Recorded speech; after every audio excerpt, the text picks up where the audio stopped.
आगे वर्णन आता है कि एक बार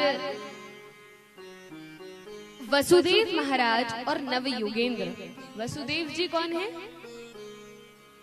कौन है वसुदेव जी? कौन है? पूरी कथा सुन ली, कृष्ण जन्म सुन लिया, विवाह सुन लिया, विश्राम दिवस आ गया। वसुदेव जी भगवान के पिताजी हैं। अच्छा, लोग बड़े संदेह में रहते हैं कि वसुदेव और वासुदेव में क्या भेद है। भगवान कृष्ण को भी कभी कभी वसुदेव कह देते हैं और वसुदेव जी को भी कभी कभी वासुदेव कह देते हैं। देखिए, जैसे द्रुपद की पुत्री को द्रौपदी कहा जाता है, उसी प्रकार से कुंती के पुत्रों को कौन्तेय कहा जाता है। ऐसे ही वसुदेव महाराज के पुत्र को वासुदेव, जो कि साक्षात कृष्ण है, यह कहा जाता है।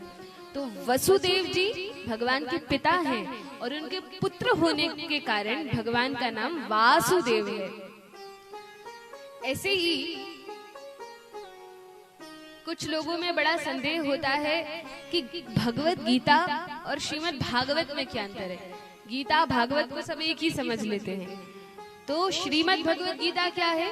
श्रीमद् भगवत गीता वह ग्रंथ है जिसको भगवान कृष्ण ने अर्जुन को सुनाया था, जो भगवान का गीत है, भगवान के मुख से निकला है, जिसमें 700 श्लोक हैं और 18 अध्याय हैं। तो वह पुस्तक, वह गीत भगवान का भगवत गीता कहलाती है। और श्रीमद् भागवत क्या है? तो कहा जिसमें 18,000 श्लोक हैं, 335 अध्याय हैं, 12 स्कंद हैं, जिसको भगवान ने नहीं सुनाया, लेकिन भगवान के विषय में जो कथा है यह श्रीमद् भागवत है। अभी कथा किसकी हो रही है? भगवत गीता की, भागवत की। किसकी कथा है? श्रीमद् भागवत की कथा है। तो यह श्रीमद् भागवत में भगवान की विशेष लीलाओं का वर्णन है। और यह कथा शुकदेव जी परीक्षित को सुनाते हैं, फिर सूत गोस्वामी शौनक आदि ऋषियों को सुनाते हैं, सनकादि गण नारद जी को सुनाते हैं, और कई युगों से, परंपराओं से यह कथा चलती आ रही है और चलती रहेगी। अभी तो आने वाले 10,000 वर्ष तक भगवान के नाम का, इस संकीर्तन आंदोलन का खूब प्रचार होगा। ऐसा भविष्य पुराण में, चैतन्य चरितामृत में, कई ग्रंथों में वर्णन है।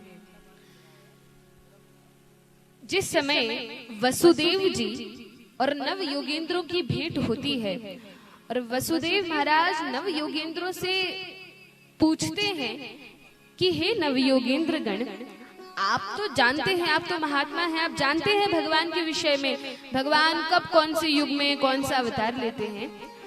हे महात्मा गण, एक बात बताइए, सभी लोग कहते हैं कि मेरा बेटा यह कृष्ण, ये भगवान है। नवयोगेंद्र ने कहा, महाराज निस्संदेह आपके पुत्र भगवान हैं। अच्छा, तो आपको यह भी पता होगा कि ये भगवान अलग अलग युगों में किस किस रूप में प्रकट होते हैं। भगवान, मैं जानना चाहता हूँ, मेरा पुत्र जो कृष्ण है, पिछले युगों में यह किस अवतार में इस पृथ्वी पर आते हैं और आने वाले युगों में भगवान कौन सा रूप धारण करके आएंगे, यह आप मुझे बताइए। अब नवयोगेंद्र गण बड़ी सुंदर कथा वसुदेव जी को सुनाते हैं भागवत की। भागवत की अर्थात भगवान की कथा अर्थात भागवत कथा। तो भगवान की कथा सुनाते हैं और बताते हैं कि आपके जो बेटे हैं, ये बड़े ध्यान से सुनने की बात है, बड़ा सुंदर प्रसंग है, बहुत ही आवश्यक यह भाग है भागवत का, 11वां स्कंद, 11 स्कंद। तो इसमें बताते हैं कि आपके जो पुत्र हैं, ये सबसे पहले सतयुग में कौन कौन से अवतार हुए भगवान के? तो कहा सतयुग में भगवान वराह देव के रूप में प्रकट हुए, नृसिंह भगवान के रूप में प्रकट हुए। और मुख्य रूप से जब भगवान सतयुग में आते हैं तो भगवान श्वेत वर्ण के होके आते हैं, एकदम सफेद, एकदम गोरे भगवान अवतार लेते हैं। तो अलग अलग युगों में भगवान वही है, लेकिन अपने रंग में, वर्ण में परिवर्तन करके भगवान आते हैं। तो सतयुग में कौन से रंग के होकर आते हैं? कौन से रंग के होकर आते हैं? श्वेत वर्ण के, धवल रंग के भगवान आते हैं। फिर त्रेता युग में जब भगवान आते हैं तो भगवान का जो कांति है वह हरे रंग की होती है, इस प्रकार से वर्णन है। फिर जब द्वापर में भगवान आते हैं तो भगवान श्यामल वर्ण के, सांवले कृष्ण रंग के होकर आते हैं, कृष्ण रूप में अवतरित होते हैं। और तब नव योगेंद्रों ने बताया कि हे वसुदेव जी, आपके ये पुत्र कृष्ण कलयुग में विशेष रूप से 2 बार अवतार ग्रहण करते हैं। कौन कौन से अवतार? तो कहा कलयुग के अंत में कौन सा अवतार होगा भगवान का? कल्कि अवतार होगा। तो कलयुग के अंत में भगवान कल्कि अवतार ग्रहण करते हैं। और इस कलयुग की आयु कितनी है? तो 4.5 लाख, 4,32,000 वर्ष यह इस कलयुग की आयु है। और अभी कितना समय बीता है? लगभग 5,500 वर्ष के थोड़ा ऊपर, इतना समय कलयुग को हुआ है। और कलयुग कितना बड़ा है? 4,32,000 वर्षों का है।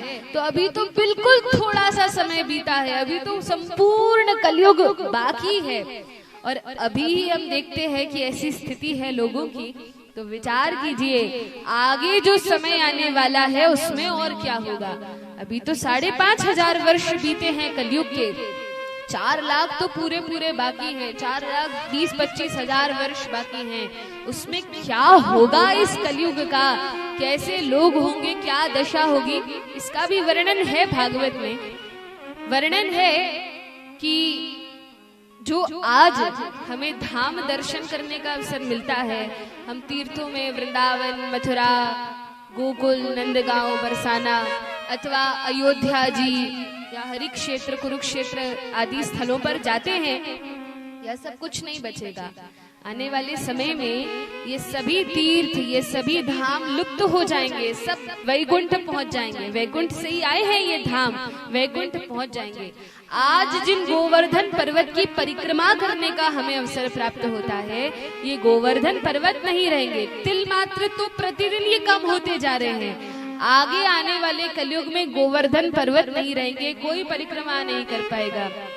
आगे आने वाले समय में गौ माता नहीं रहेंगी। वैसे भी लोग घर में तो रखते नहीं हैं, गौ माता को तो घर से निकाल दिया और कुत्ते को घर में रख लिया। जिसको सड़क पर रखना चाहिए उसको घर में रख लिया, और जिसको घर में रखना चाहिए उसको सड़क पर छोड़ दिया। तो वैसे भी आज के समय में गौ माता को घर में नहीं रखते। आने वाले समय में भगवान अपनी गैया मैया को वही वृंदावन में, गोलोक वृंदावन में ले जाएंगे, और तब गौ माता की सेवा का भी अवसर हमें प्राप्त नहीं होगा। कोई कहे कि अरे सेवा करनी ही क्यों है, वह तो पशु है, क्या सेवा करनी है? तो कहा नहीं, गौ माता कोई साधारण पशु नहीं है, वह साक्षात भगवान की प्राण प्रिया है और भगवान उनसे बड़ा प्रेम करते हैं। प्रत्येक गौ माता कामधेनु और सुरभि है। वह तो हमने उनकी ऐसी स्थिति कर दी है, फिर भी वह सहन करती है, तो भी हमें दूध देती है, तो भी हम पर कृपा करती है।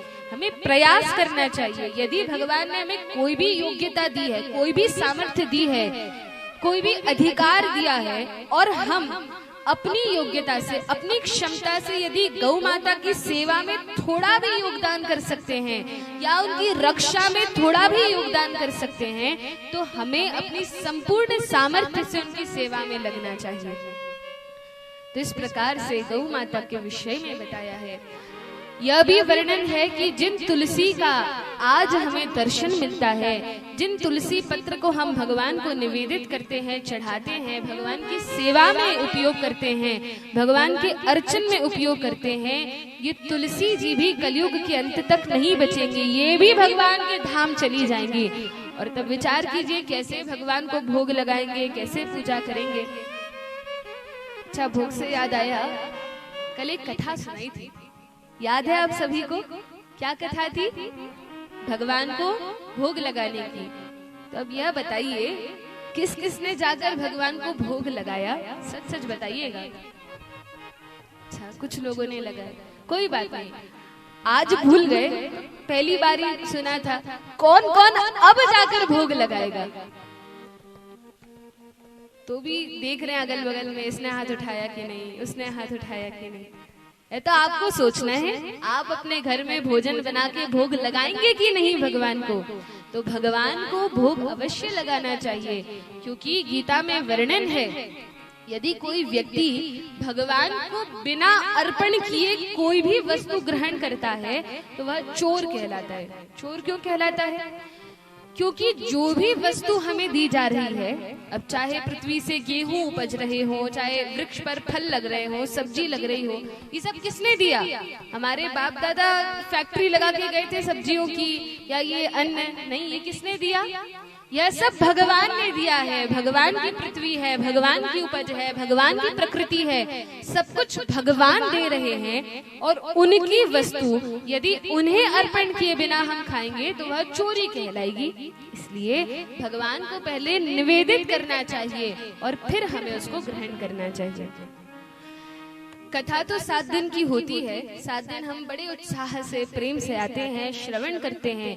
लेकिन यदि इन 7 दिनों के बाद हमारे जीवन में कोई परिवर्तन नहीं आता और जैसे 7 दिनों के पहले हम थे वैसे ही इन 7 दिनों के बाद हम रह जाएं, तो कथा का क्या फल मिला, क्या लाभ हुआ?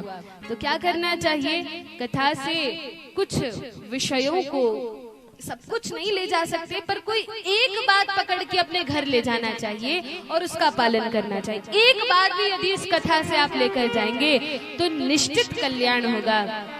भागवत में तुलसी की बड़ी महिमा है, पद्म पुराण में, शास्त्रों में। इन तुलसी का हमें नित्य अर्चन करना चाहिए। और आप सभी तो तुलसी परिसर में ही रहते हैं।